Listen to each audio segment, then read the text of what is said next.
Steven Cureño, KO Art of Sports, right here with the great, the phenom, David Benavidez. Bro, you got some crazy work in today, man. It was good working today with the sparring. Yeah, you know, we try to push it to the, push it to the maximum. Especially, we got 3 weeks of training left. We've been training for about what 9-10 weeks. No, like 9 weeks. So we're trying to put the finishing touches on the training camp, and you know, Uzcategui's gonna come to fight, so I got to be prepared. You know, 100% prepared, and I'm ready for anything.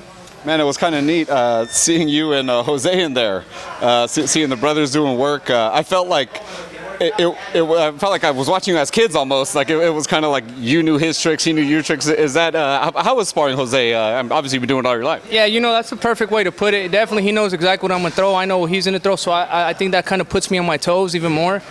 And it's just fun to have my brother back in training camp, you know, just working with him at a high level. You know, we're both old now. Not old, we're both, you know, we're both mature, you know, we're both kind of grown men now. And now we're trying to learn day by day, and we're trying to push each other to the limit too. So, no, it's really fun having him back in camp. Yeah, it's cool, man. You could tell it was kind of, I was thinking, you being the little brother, he being the big brother, I wonder if you kind of put it on him a little bit more sometimes when you're like, yeah, I remember when you stole my, you know, my favorite toy or whatever it was. Definitely, I have some times where I remember he did some stuff to me, and, you know, I try to put it on his ass, you know, but it's fun, it's competitive. At the end of the day, we're competitors, and he pushes me and I push him, so it's just a great work at the end. Yeah, and it's great you guys are going to be on the same card, man, at your hometown in Phoenix. I know it's not the first time you fought in Phoenix, but it's your first time headlining. It's a huge show. I feel it's a title for the mandatory, obviously the eliminator. Is it a bigger stage now, kind of being back home and having so much on the line? Does that change things being home? You know, it's definitely, you know, a bigger stage. I feel like anywhere I'm at home. You know, I have a lot of fans everywhere, and they treat me like family wherever I'm at. Texas, you know, California, anywhere, but since this one is going to be right in my backyard, I don't live in Phoenix, Arizona, but, you know, it's definitely where I'm from, and, you know, I have a lot of friends, a lot of family is going to come and support, so it's definitely a big moment for me, you know, and I just want to show all the people, you know, all the people that believe in me, that the people that where I'm from, the little kids where I'm from, you know, I just want to give them, you know, motivation that they could accomplish what I'm accomplished. You know, I'm exactly from where they're from, so anything is possible. Man, that motivation means a lot to kids like that, man. Speaking of Uzcategui, title eliminator, WBC, Uzcategui obviously fought Caleb.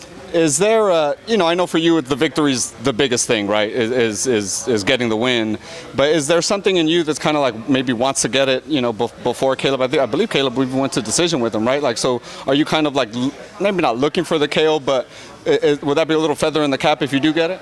I would be lying if I said it wasn't, you know, but the thing about me is I'm trying to outperform anybody who's fought, whatever fighter it is, you know, and it doesn't even have to be Uzcategui. I'm going in there to dominate them more than they've ever been dominated before, whether it's Uzcategui, whether it's Plant, whether it's whoever. I just want to go in there and, you know, put my stamp on whoever it is, you know, and I'm definitely going for the knockout.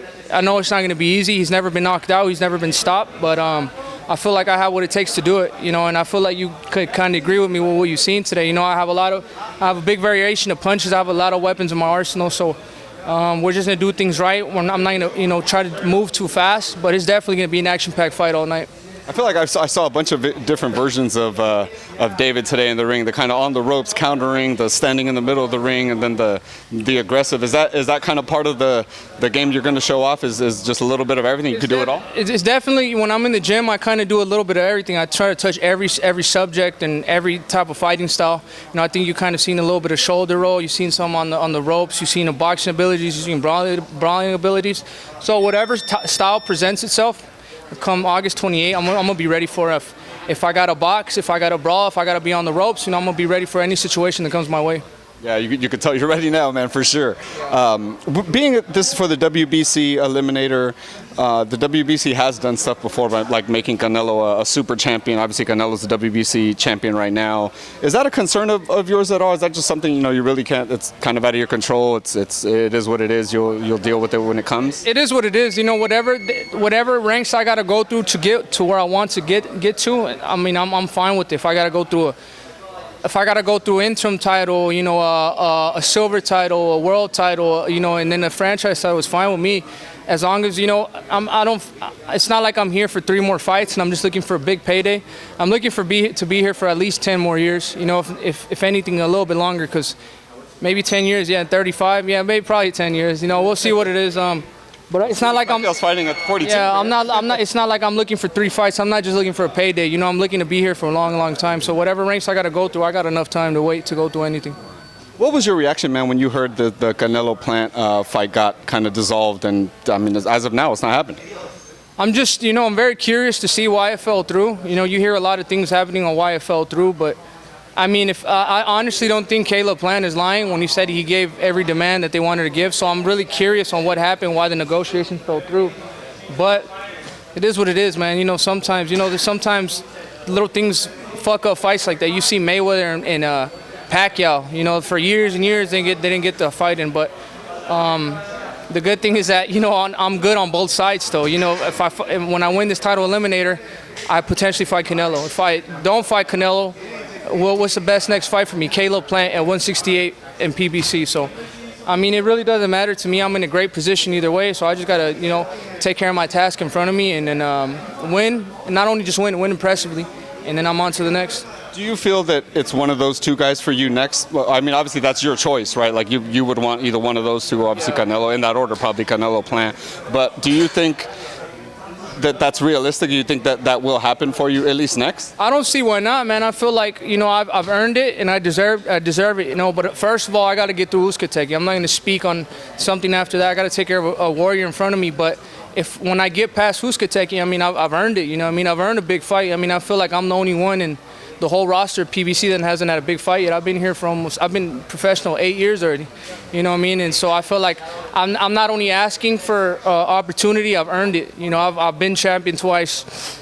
You know, say whatever you want about me, I get the belt taken away, but I still went in there and faced good competition. You know, I faced the top 10, the top 5. You know, I beat Anthony Durrell, beat Jay Leon Love, beat Angulo, beat Ronald Ellis, and now I'm going against Uzcategui. So I've had some pretty stiff competition on my resume. So I feel like after I get this win with Uzcategui, I deserve whatever a big shot, a big opportunity. Yeah, no, I can't argue with you, man. I agree with you. I think you're right there. And you know, if there's any consolation, everyone I ask, man, who is Canelo's biggest threat in and around his division, they always say David Benavidez. Everybody, every single person says that. One person said Andre Ward, but well, Andre Ward's not even boxing no more. Right, yeah. But I mean, you see why they say that stuff. You know, I have so many different styles, and you see me sparring 3 people, you know what I mean? Imagine if I'm just going against one. That's why I feel like I do so good against one style, because I'm not just sparring one style. I'm doing 3, 4, 5 guys sometimes. The most rounds I spar when I get to my peak is 16 rounds. So I could keep going, you know, and I've seen every style. I've seen every style, and it's not only by the way I win my fights, it's how I dominate them. You know, most of the guys I fight, they don't win more than a couple rounds. You know, maybe 3 rounds is the most. And I've been landing my last 4 fights. I've been landing at over 50% of power shots, and I'm a power puncher. So I mean, that's the reason why people think that I could be the one to beat Canelo. And also too, I'm bigger than him. You know, I have more advantages than him. He's obviously has more experience. He's fought better guys, but on paper, I have longer arms. You know, I feel like I hit harder. I'm naturally 168, 175 even, and I'm a fast puncher, heavy puncher. And no, I think the most important thing is the desire I have to become champion and to show the world I'm the best. Man, you know, from your word to God's ears, man, I hope it happens, because we've been following you for a while, obviously following Canelo too, and that's a fight to make, man. Hopefully it happens. You were talking about fighting 10 more years, so you're 35. Manny Pacquiao's 42. He's fighting ERROL Spence, man. What do you think about that fight? Break it down for me. I feel like it's going to be a good fight. I feel like both men feel like this is the biggest task up to date. And to be honest, I want Pacquiao to win, but you know, ERROL Spence is ERROL Spence, a hard puncher, lefty, great body puncher, and he has a youth on the side, so it's going to be a good fight. I mean, I'm going for Pacquiao, but honestly, I won't be surprised if Spence wins. How do you think the southpaw on southpaw thing plays out between those two guys? I don't know, bro. I don't know, to be honest. Pacquiao is not a regular southpaw, and neither is ERROL Spence. So I mean, I think there's going to be a lot of, you know, toe-to-toe action, but I feel like what Manny's going to bring to the table is the angles. I feel like ERROL Spence kind of like he just goes forward a lot, and Manny probably will turn him. And I think that's going to be ERROL Spence's biggest problem. But if he gets him under control with the turning, cuts the ring, and you know doesn't let him get behind him, I think ERROL could take the win. It's like the footwork. It's like the chess match with the footwork. Yeah, but that's what the thing about it. And people don't know. They say that they know how to control Pacquiao until they get into the ring with him. You know. And you've seen that time and time again. You know, Pacquiao is a different animal in the ring. Have you sparred Pacquiao before? I know you've been sparring. My brother sparred him, not me. I never sparred him. Another big fight I wanted to get your take on, man. Wilder Fury 3 happening in October. How do you think that plays out? It's gonna be a great fight, man.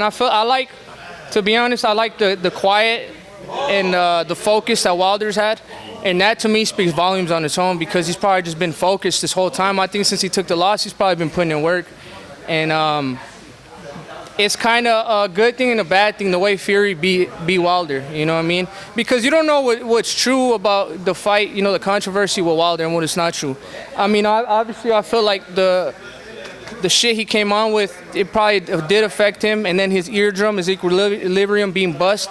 So his legs were probably gone by the time he got in with the fucking armor, and then his equilibrium getting bust in the second, third round, I think kind of messed it up. So, I mean, I don't know, man. It's gonna be a great fight. Wilder, I don't know why people are acting like he's not one of the hardest hitting heavyweights to ever live. You know, just because he takes one loss. I think people tend to forget who he was before he lost. Everybody has bad nights. You know, like Klitschko. Klitschko got knocked out a couple times, and then he was one of the greatest heavyweight world champions in history for years and years. So I feel like I don't think we should just like discredit Wilder because of one loss. I mean, I think the type of person, type of character you have is how you rebound from a loss. So I mean, it's gonna be a great fight, man. I don't know. I'm going with Wilder on this one, but it's gonna be a great fight. Man, another great fight. August 28th is obviously your fight against Uskatagi, man. I'm excited. I'm going to be in the house, so thank you so much for the time, brother, and being here. Tell the fans, man, where they can follow you, see the journey up to August 28th. You can follow me at BENAVIDEZ 300 on my Instagram, and then you can shop my merchandise at davidbenavidez.shop. All the latest shirts on there, and also I'm gonna have a booth of shirts, some limited edition T-shirts there. So we're gonna have some cool stuff there, and let's have some fun. It's gonna be a great fight. I'm working hard for you guys, and I'm definitely gonna put a good show on for everybody. That Benavidez gear is fire, bro. I like that. That's the good stuff. David, man, appreciate your time, brother, as always, man. Thank you, brother.